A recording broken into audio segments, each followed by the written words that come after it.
bwalinga bwe buti nga twogera ku basumba baffe, omugogo gumu gwokka. Kati tulina emigogo egiwerako, tulinawo musumba Matovu, bamusumba Nsoboga weebali, bamusumba Wamboka. Kale nno Mukama atujja ku ddala limu atutwala mu maaso. Ekyo ekizaalibwa oyo omulamu nakyo kiba n'obulamu, kale nno bwe kityo kikula. Amannya agange nze Sonko Tone, era nebaza Katonda nti ngenda kugabana naffe ebigambo eby'enjiri eby'obulamu. Ndi musajja mufumbo, nina omukyala naye taliiwo, baafunyeemu embeera ey'omutawaana gye yakulira gyali ssaawa eno badde bamwetaaga, naye ng'ali bumu naffe, ekyo Mukama tukimwebaliza. Ate era ndi musajja muweereza mu byuma ebyo bye mulaba, nkuba nnanga. Omukulu ono ye mukama wange, ekyo nkyogeddeko kubanga n'obwo obuweereza nabwo we buli, ate nabwo bubuulira ekigambo kya Katonda. Bantu abasinga balaabulabi bakubi babivuga naga abo bali eyo. Mukama tumwebaza nti yadde nga tusiiba naye era tetubuliddwa mmere. Tetusiiba lwakuba nti tubuliddwa mmere. Kale natuwadde emmere ey'omubiri, naye ate agenda kutuwa n'emmere yaki ey'omwoyo. Kati kansabe mukyala Kisuule, nga bwe mukimanyi nti omukyala oyo ennaku ezo yagattibwako erinnya, kati ye Kisuule. Nyaba nkusaba onnyambeko mu luganda olwo okusoma Bayibuli. Mukama tumwebaza, tugenda mu maaso, ebintu bingi bikyaliyo bingi. Haleluya! Okukola ne Katonda.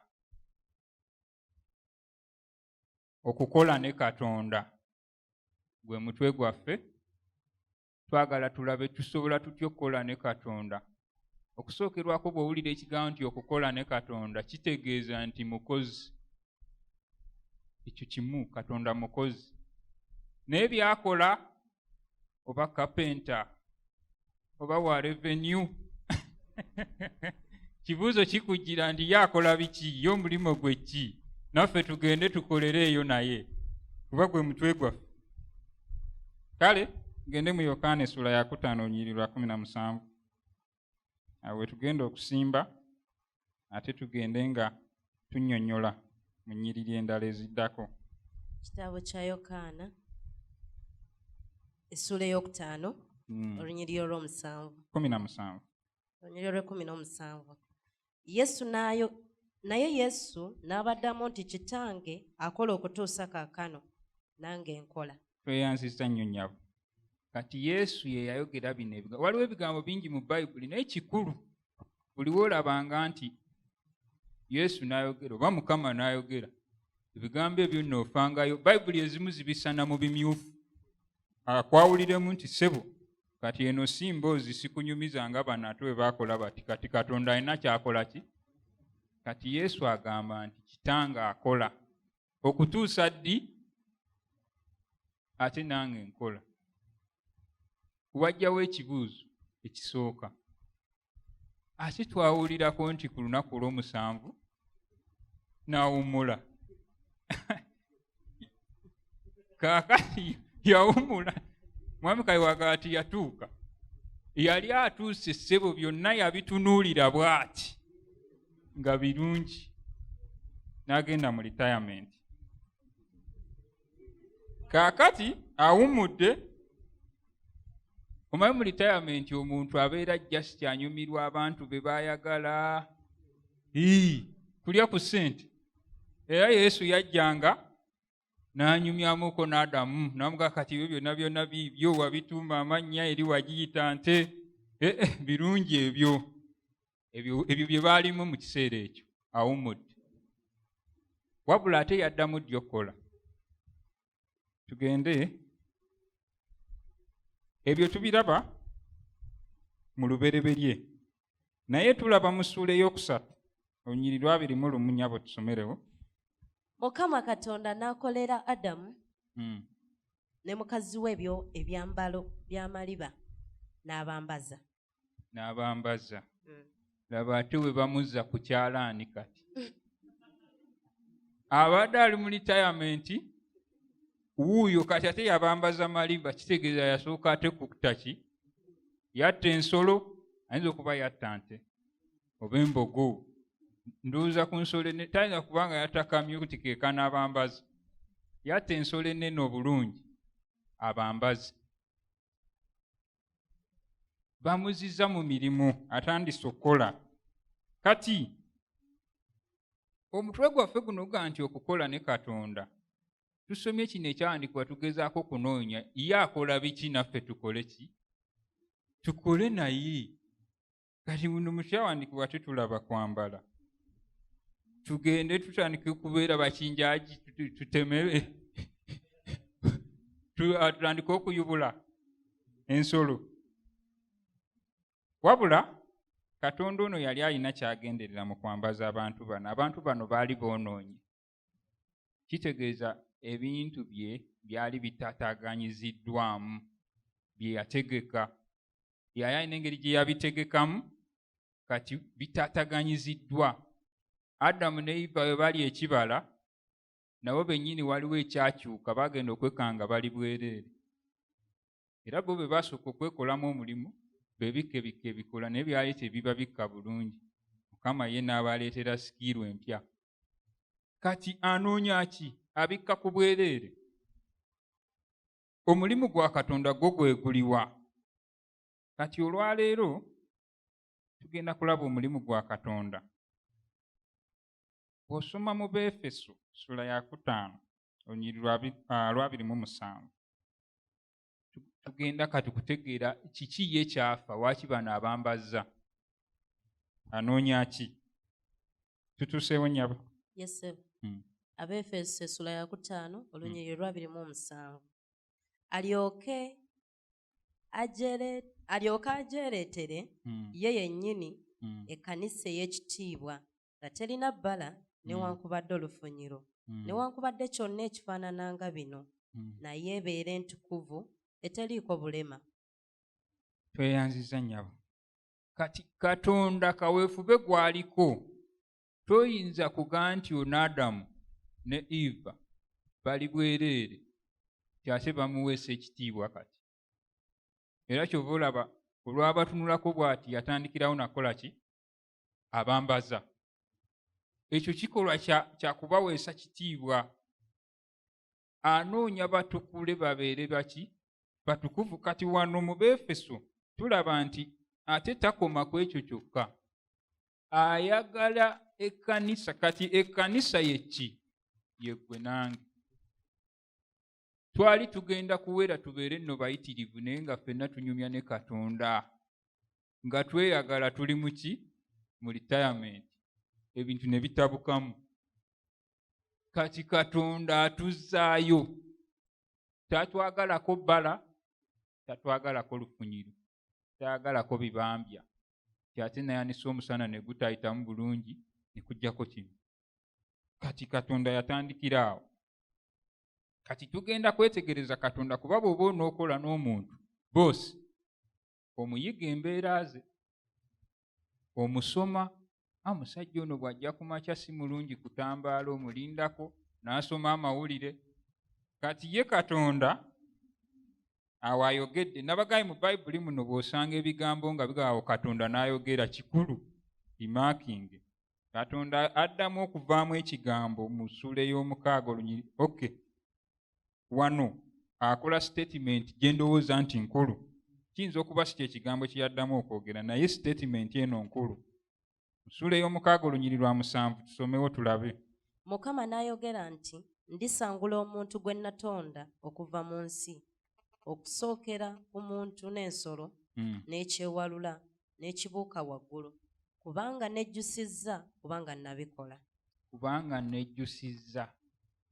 Statement eyo tewooma.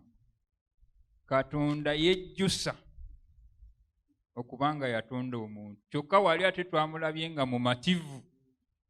Kati ate akola ki? Yejjusiza era asazeewo kola ki?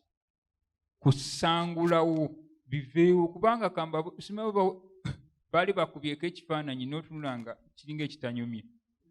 Ekikwanguyira oyinza oga kijjewo kijja kuntawaanyanga. Era ne Katonda kye yali asazeewo, bano kankole ki? Kambeere kabaveewo. Naye wansi awo ate n'alaba omusajja ayitibwa Nuuwa ng'ate mutukuvu.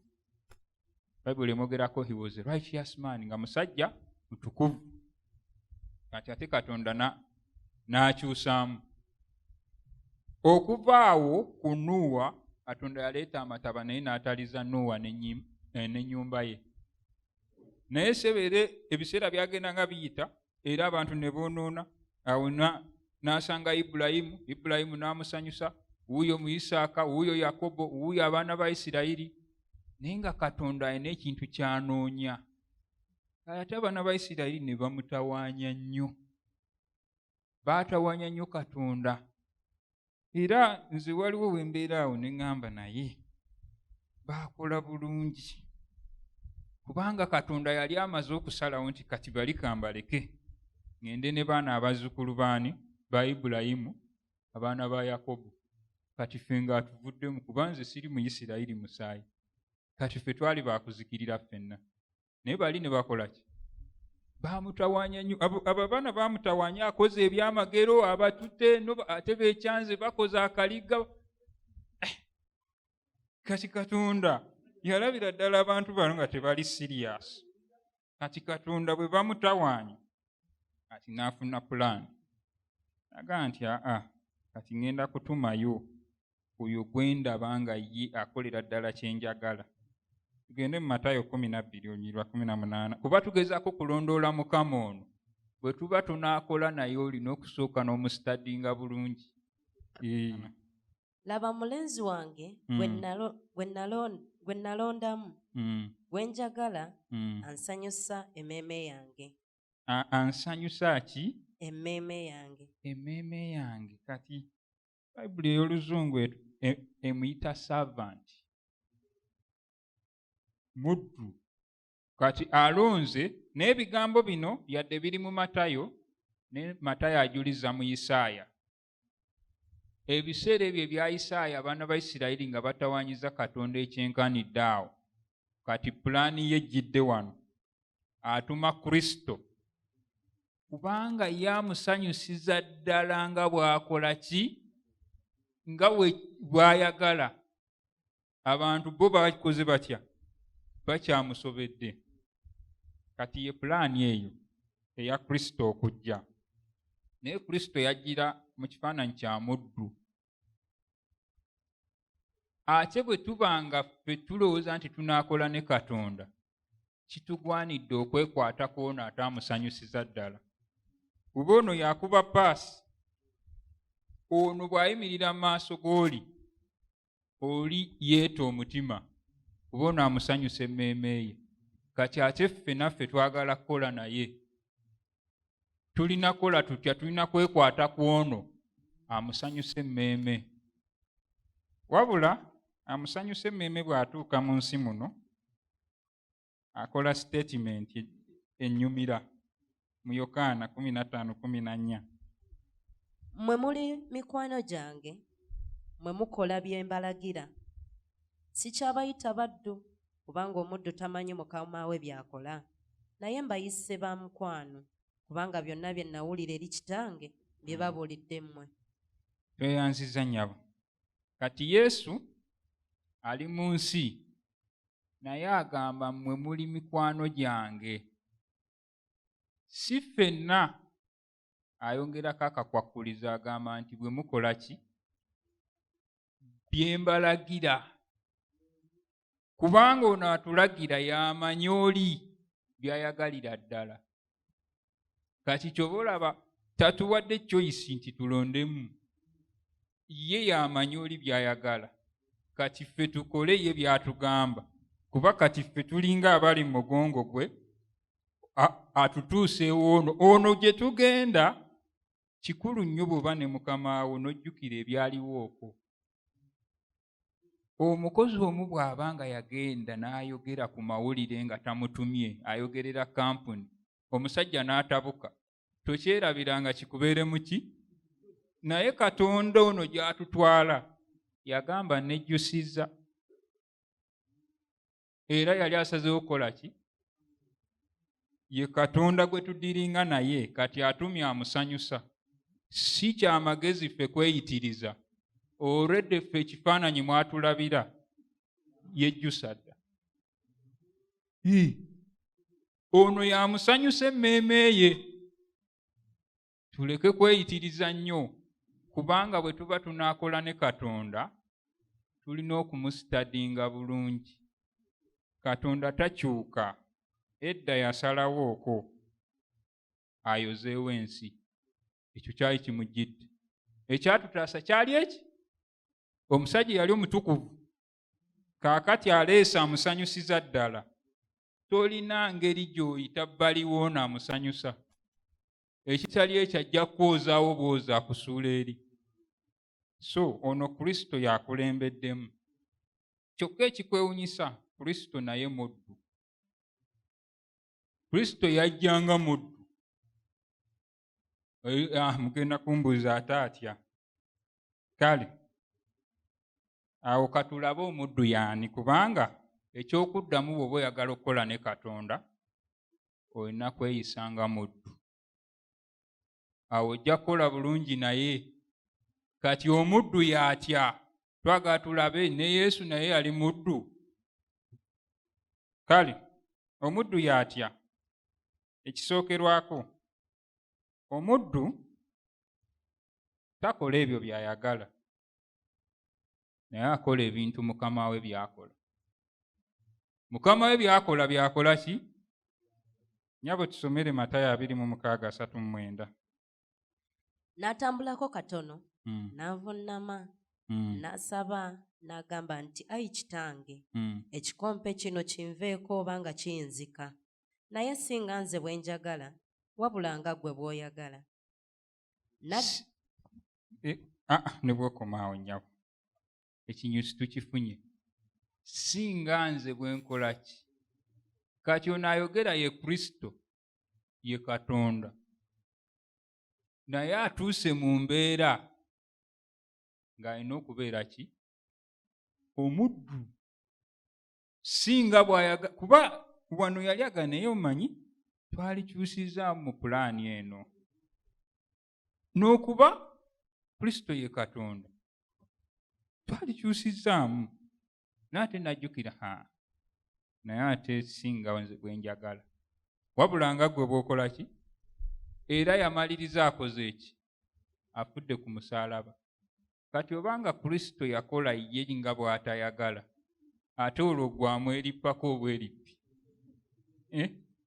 Gwe naawe kikugwanira okukola ki? Obuzibu obuli mu kkanisa kwe kwerowoozaako ennyo ng'abaana. Kuba ne Kristo yali mwana, yaligaye naye taata akyawaayo omwana we. Okitegedde? Naye embala y'obuddu yasinga ku ki? Ku y'obwana. Ku y'omutabani. Kale bantu bayinza obutantegeera. Embala y'obuddu yasinga ey'okubeera omwana. Ate omulokole n'atuuka mu mbeera nanga naye Mukama naawe olaba ndi mwana wo. Togenda kukola na Katonda ng'olina embala eyo. Weetaaga embala yaki? Kati ate weewunye. Mu Yokaana wali we tusomye Kristo agamba nti mmwe muli mikwano gyange. Sikyabayita ki? Okufuuka mukwano gwa Yesu osooka kubeera ki? Naye kiki ekikufuula mukwano gwe? Nga byonna obikola bulungi budinda. Byonna kassa bitereera, kyakutuma gy'olaga kyagamba kyokola. Awo ng'akupromotinga ng'ofuuka ki?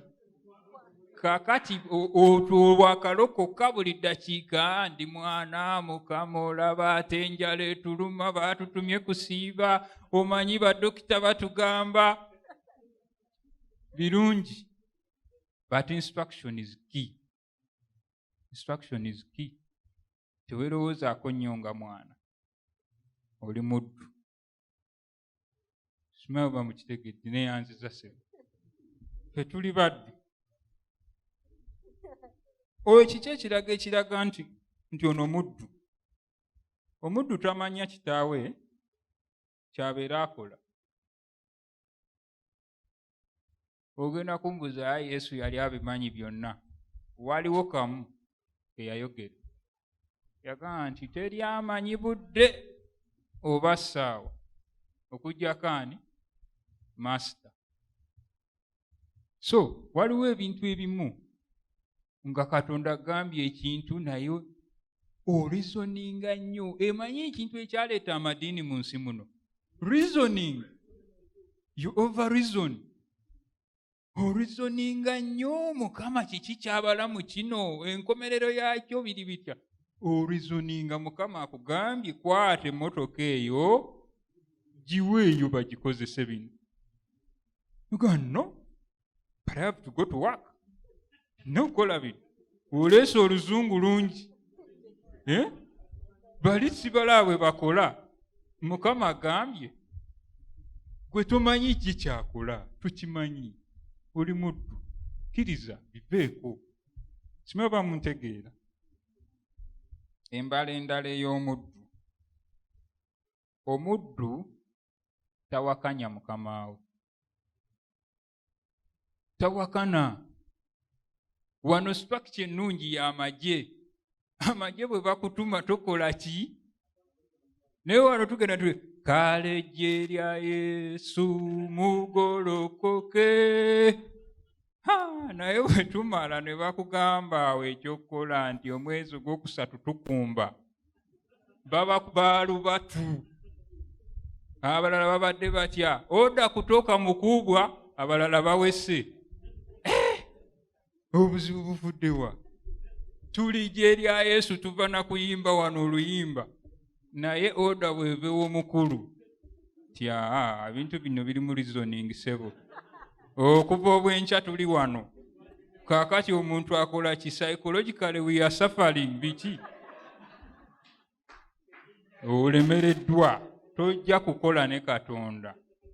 Oda ye Katonda w'amagye.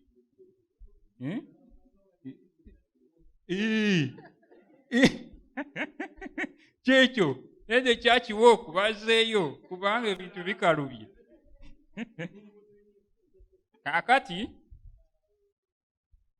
ekintu ekyo kambaweko ekyokulabirako ekineewuunyisa.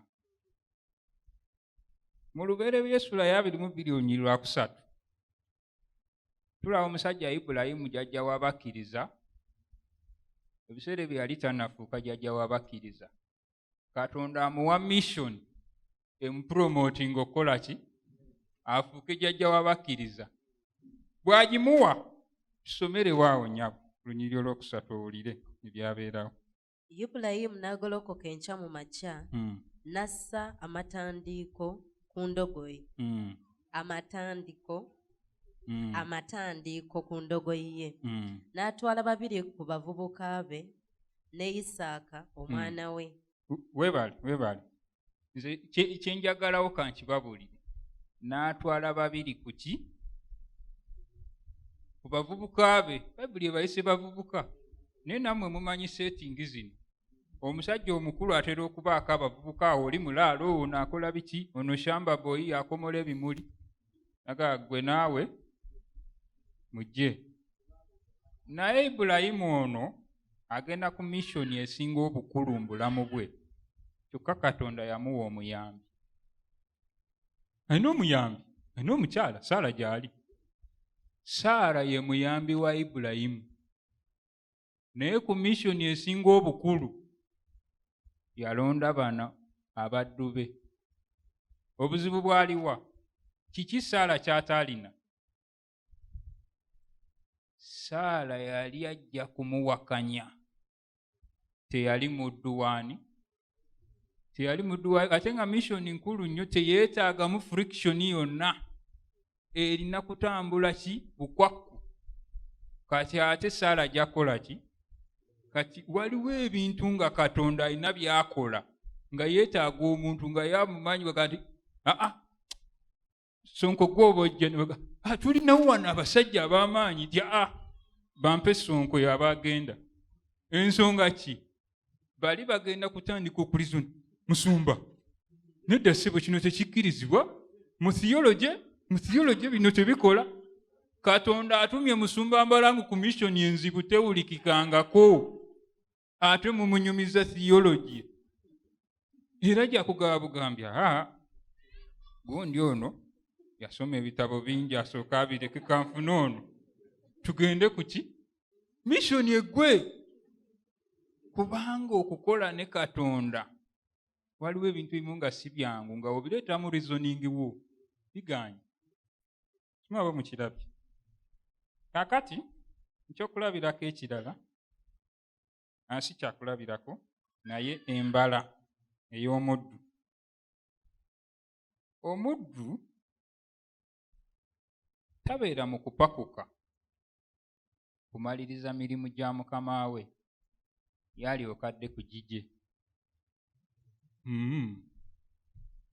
Tapakuka kumaliriza mirimu gya mukama we yalyoka akola egigye. Lwa nsonga singa agikola ne gitatuukirira ng'oli bw'agyagala, oli waddembe n'omugjayo ekiro nga yeebase. Gwe gundi nakugambye ente zino zonna njagala ozifuuyire, laba eno wagiyiridde mazzi, zifuuyire kati saawa zino. Simaba muntegeera. Kati kambaweko ekyokulabirako ekyanneewuunyisa. In fact ku lunaku olwo Mukama lwatandika okunnyinnyonnyola ekintu kino nti kikulu nnyo. Sindi musajja wa byakuzimba, era olunaku lumu twali tuzimba ekisenge ky'amayinja, ate tokisiba na seminti, okisiba mu butimba. Kati otwala obudde bungi onoonya ejjinja sayidi efaanana obulungi gy'oba oteekawo, ate ogapange gonna ate kinyirire.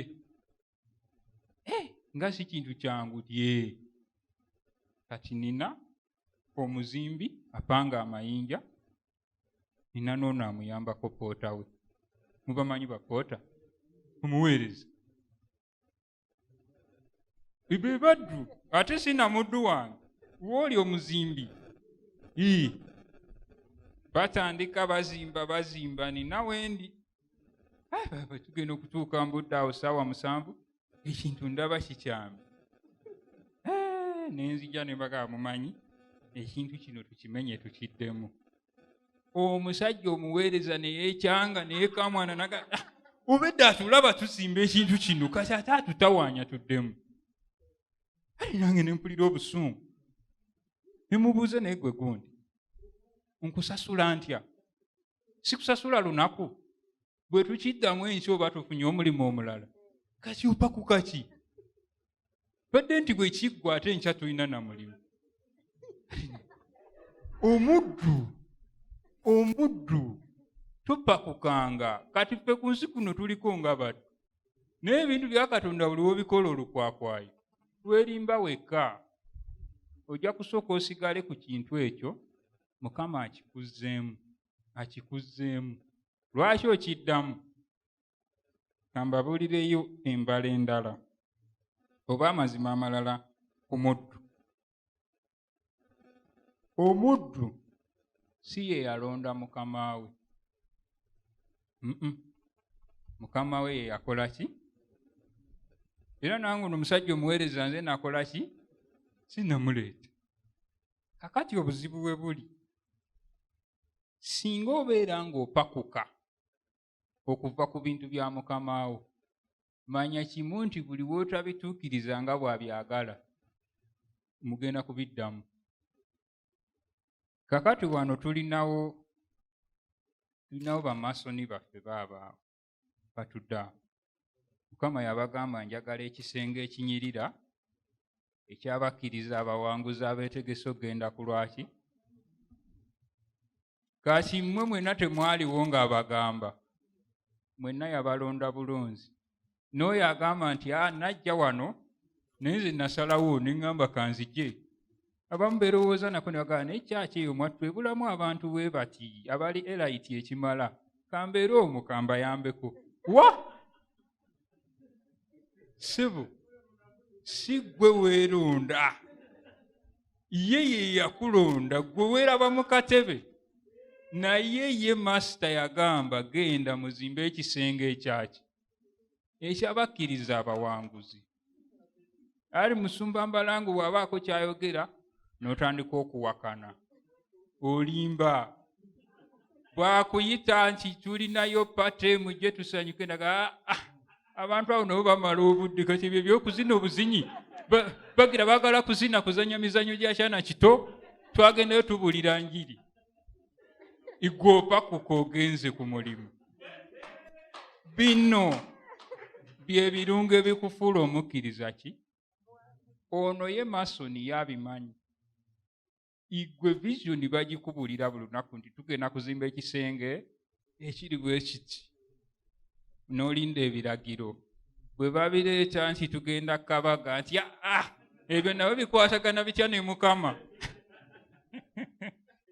Ate obuzibu ne bwe baleeta ekisiibo, ate nawe ekisiibo nakyo wekijja noga ate kakati ate naku 30. Kakati gw'oli muddu mubi. Tutudde ku mikeeka, entebe weeziri, ebyo byali bino biba biragiro. Oli muddu. Ate ye Katonda anoonya kiri. Ye tafaayo ku katemba ki. Waliwo omusajja oli Nayamani bambuga agenda onaabe mu mugga mirundi 7. Ateekwa kuba yali kano w'amaanyi. Ateekwa kuba kasajja kano kamanyiira. Omulundi gumu tegwali maze. Lwaki mirundi 7? Emigga agamba eri ewaffe tulinayo emigga egitukula. Antumye mugulina ebizzi bikyafu, gulimu n'ebintuntu.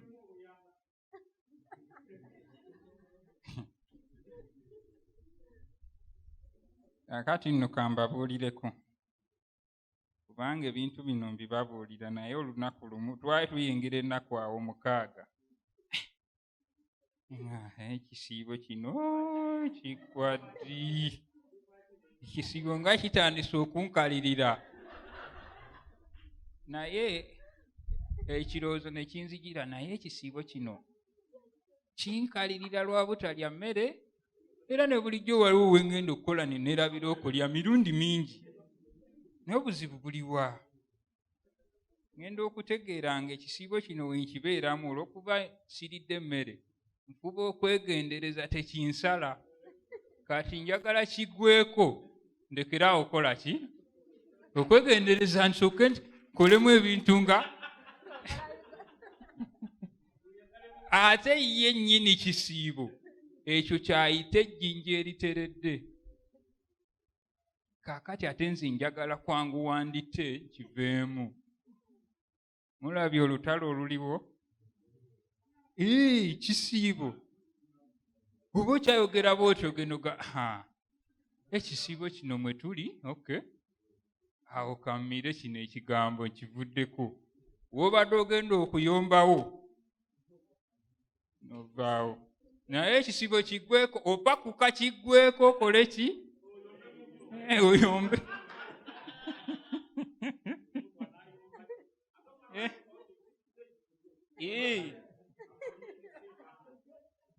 Kakati nno mbabuulidde, mutegedde nti okubeera omuddu ebyo bye kitwala. Ebyo bye kitwala. Ate eyo embala Katonda gy'anoonya.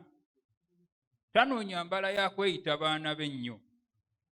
Kubanga omwana aba n'ekyejo.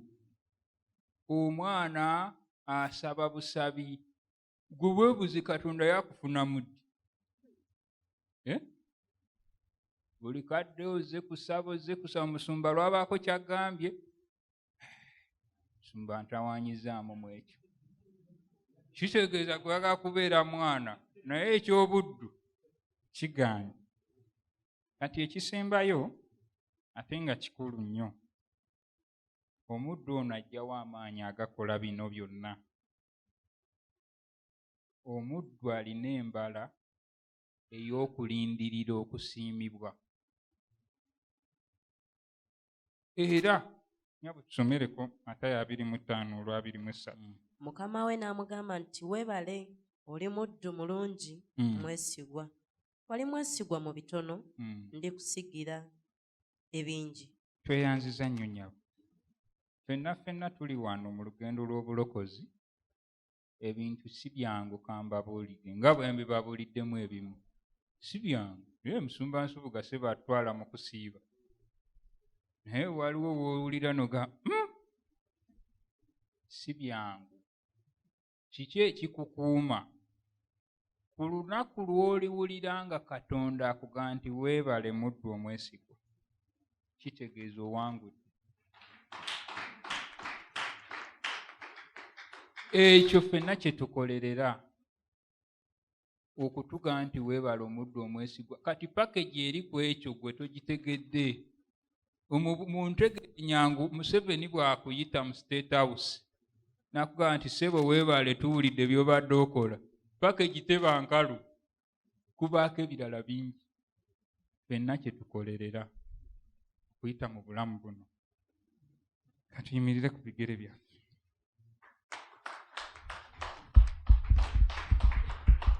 Ssebo Katonda nnyini ggulu, tukwebaza kubanga ekigambo kyo kibadde kyanjulukufu gye tuli, ate era tukwebaza nti osobodde okukitutuusaako. Kabaka wa bakabaka naye kye kitusaba ssebo si kyangu. Katonda waffe, kye tuva tukusaba ssebo muyinza w'ebintu byonna omwoyo wo ssebo n'ekisa kyo Katonda waffe, ti leero nga tutambula mu lugendo luno olw'obulokozi, otuyambe tufune embala eyo ey'obuddu, tufune embala eyo ekuleetera okugamba nti naye gundi ono mwenyumirizaamu, kubanga Mukama Taata ekyo kye kitwala Kristo ekyokulabirako kyaffe ssebo yakiyitamu, naye yatugamba nti mugume. Ssebo naffe tuyambe tusobole okuguma mu mulembe guno ssebo okukalubye, nga n'amagezi mangi ssebo, n'abawi b'amagezi bangi, n'abatapusi bangi bataputa bingi, naye nga gwena ky'otunoonyaamu. Tuyambe ssebo tuleme kuyuugayuuga na kutabulibwa ab'ebigambo ebingi, tutegeerere ddala nti ggwe oli Katonda omukozi, okola n'okutuusa kaakano ne Kristo akola. Naffe bwe kityo kitugwanidde okukola wansi w'ebiragiro byo. Otuyambe Katonda omuyinza w'ebintu byonna, eddoboozi lyo tulyawule, kubanga oyogera n'ogamba nti endiga zange zimanya eddoboozi lyange. Ssebo, tewabaawo omulala ayogera n'atugamba nti bino mubiveeko, naye nga si ddoboozi lyate ne tubivaako, wabula tuwulirenga ddoboozi lyo. Olwo nno ekitiibwa n'ettendo byonna bikuddire. Kristo Yesu Mukama tusabye.